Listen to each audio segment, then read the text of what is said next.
Guys, good morning. Welcome back to Goyal family food and blog. आशा करती हूँ कि आप सभी अच्छे होंगे। अभी टाइम है सुबह का, बेटा स्कूल जा चुका है और हस्बैंड ड्यूटी से आने वाले हैं। गाइज मैंने व्लॉग थोड़ा लेट स्टार्ट किया है। मैं उठ तो 4:30-5 बजे गई थी क्योंकि बेटा 6:30 बजे स्कूल जाता है। नाश्ता पानी मैं सब बना चुकी हूँ, यानी नाश्ते पानी की तैयारी हो चुकी है।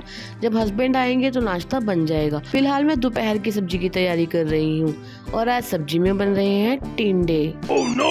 फिलहाल मुझे चढ़ रहा था बहुत ज्यादा आलस। बेटे को स्कूल भेजने के बाद मेरा मन था कि मैं थोड़ी देर बैठ जाऊँ, फिर क्या जो मैं सोचती हूँ वो मैं कर देती हूँ। फिर मैंने सोचा बैठे बैठे क्या करें, करना है कुछ काम, चलो छीलते हैं टिंडे, बहुत हो गया आराम।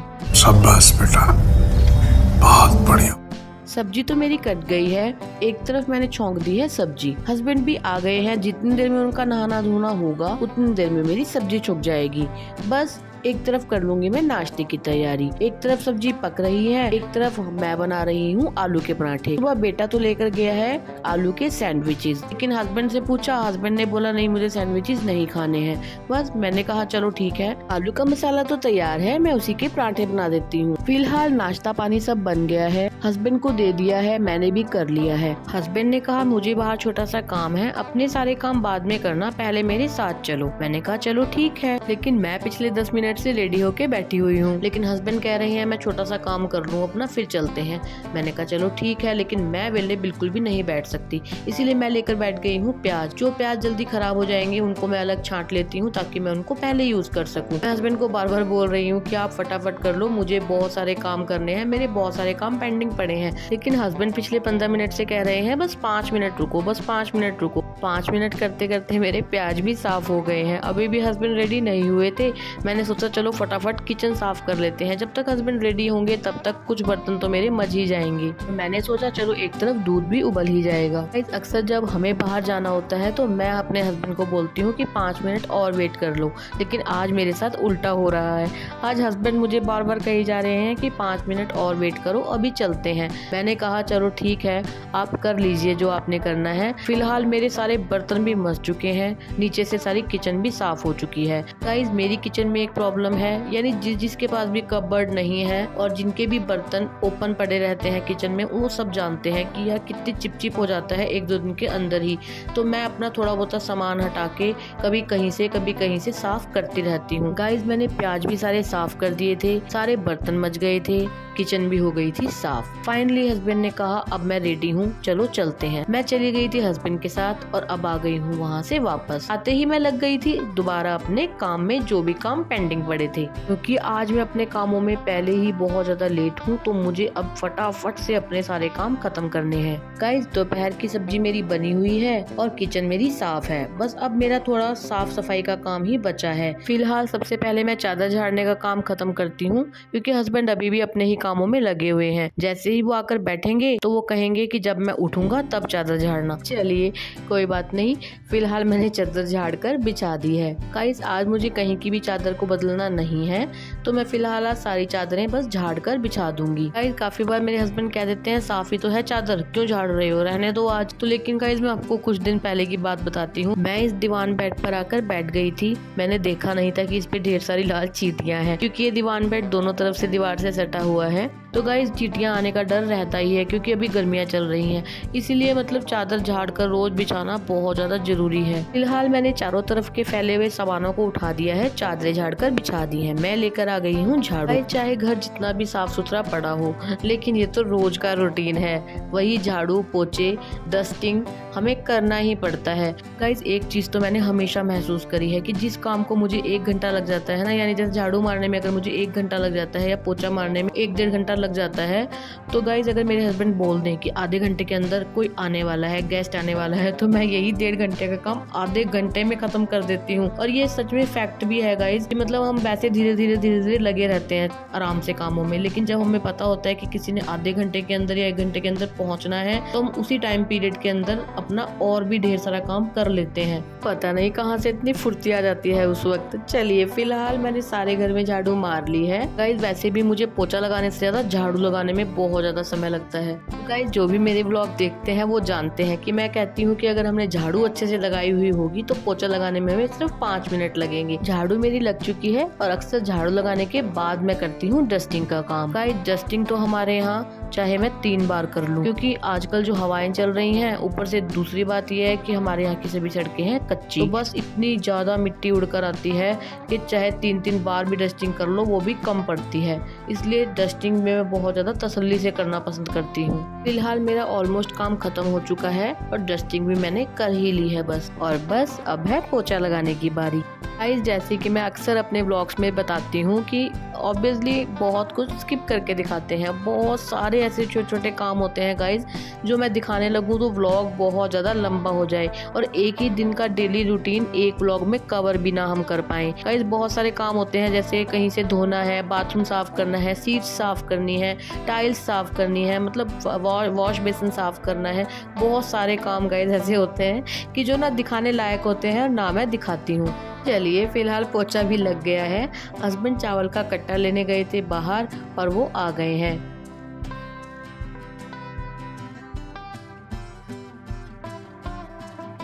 ये काम तो सारे खत्म हो चुके हैं।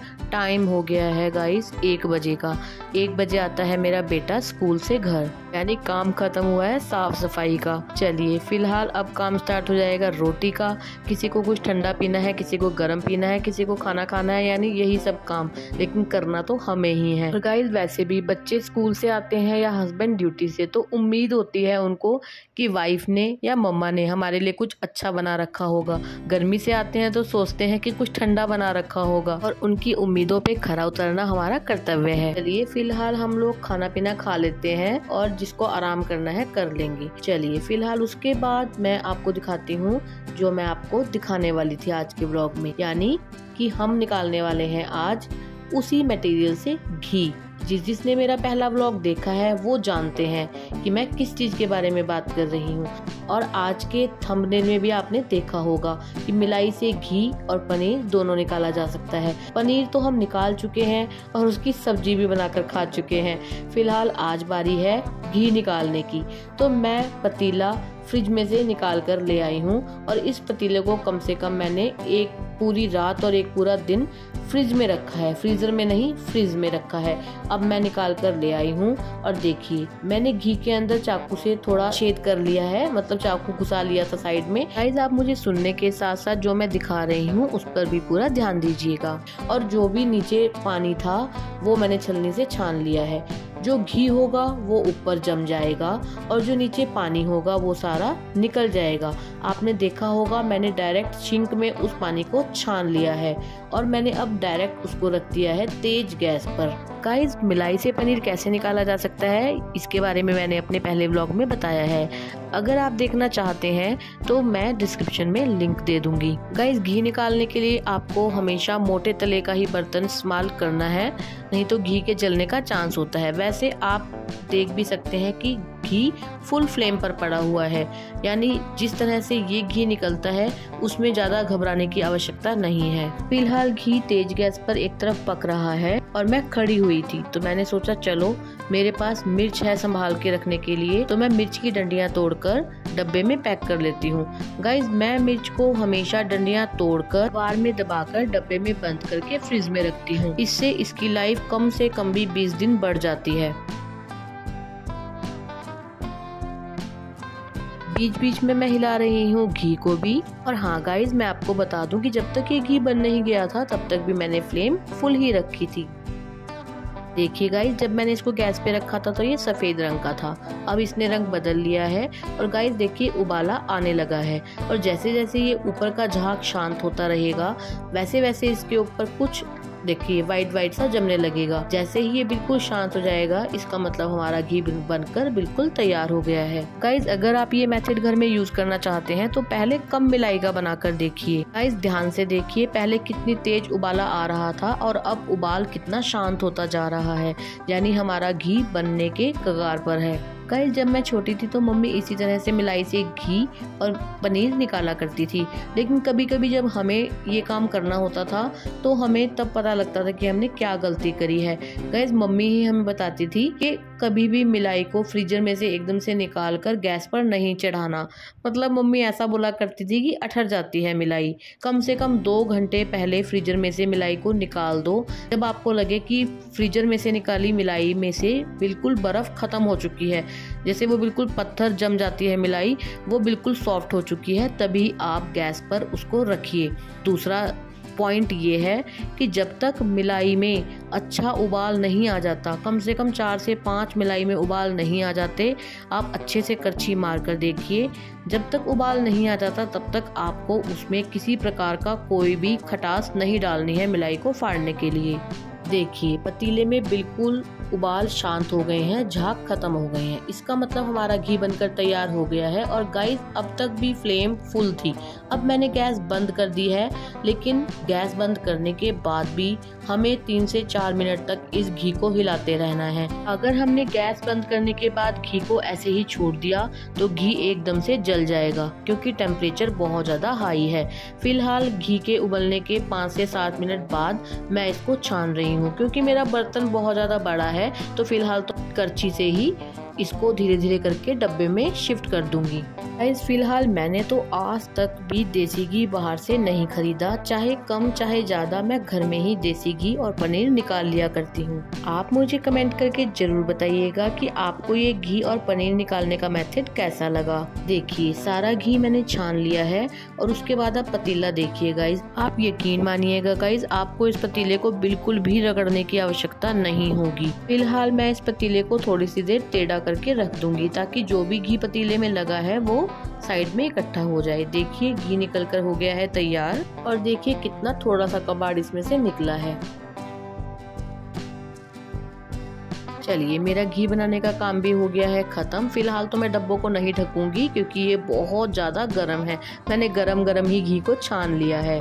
और फिलहाल 1 घंटे से मेरा बेटा मुझे कह रहा है कि मेरे साथ खेलो। मैं भी उसको पिछले 15 से 20 मिनट से कह रही हूँ कि आप कैरम बोर्ड लगाओ, मैं आती हूँ बस 5 मिनट में। 5 मिनट करते करते पूरे 20 मिनट हो चुके हैं। चलो फाइनली मैं आ गई हूँ अपने बेटे के साथ खेलने के लिए। गाइस मुझे ऐसा लगता है जब बच्चा कोई बात बताए तो ध्यान से सुननी चाहिए। जब बच्चा कहे मेरे साथ खेलो तो खेलो उसके साथ। आजकल के पेरेंट्स के पास बाकी सब चीज़ों का समय है, बस बच्चों के साथ खेलने का समय नहीं है। यकीन मानिएगा गाइस, इस वक्त तक मैं बहुत ज़्यादा थक गई थी, लेकिन फिर भी मैंने इसको मना नहीं किया। चाहे 15-20 मिनट आधा घंटा मैं इसके साथ खेली, लेकिन उसी में ही ये बहुत ज़्यादा खुश हो गया था। गाइज जो लोग जॉइंट फैमिली में रह रहे हैं या जो भाई बहन हैं उनके साथ तो ये प्रॉब्लम नहीं आती, लेकिन जो बच्चे अकेले हैं उनको तो हमेशा अकेलापन महसूस होता ही है कि उनके साथ कोई खेलने वाला नहीं होता, उनकी बातें सुनने वाला कोई नहीं होता। तो इसीलिए मैं अपने बच्चे की हर एक बात सुनती हूँ, एक दोस्त बनकर, एक अच्छी माँ बनकर। हमेशा उसके साथ खेलना पसंद करती हूँ, हमेशा उसके साथ चहचहाना पसंद करती हूँ। गाइज आप यकीन मानिएगा कि आपको इस चीज़ में बहुत ज़्यादा सुकून मिलेगा। फिलहाल मैच के साथ खेल कंटिन्यू करती हूँ और व्लॉग का करती हूँ एंड। आपको मेरे व्लॉग्स कैसे लगते हैं प्लीज़ मुझे कमेंट करके ज़रूर बताया कीजिए। अगर आपको मेरे व्लॉग थोड़े भी अच्छे लगते हैं तो प्लीज़ वीडियो को लाइक किया कीजिए, चैनल को सब्सक्राइब करके बेल आइकॉन को प्रेस करना बिल्कुल भी मत भूलिए, क्योंकि सब्सक्राइब करना, वीडियो को लाइक करना, शेयर करना बिल्कुल फ्री है गाइस। चलिए मैं मिलती हूँ आपको नेक्स्ट व्लॉग में, तब तक के लिए goodbye and take care.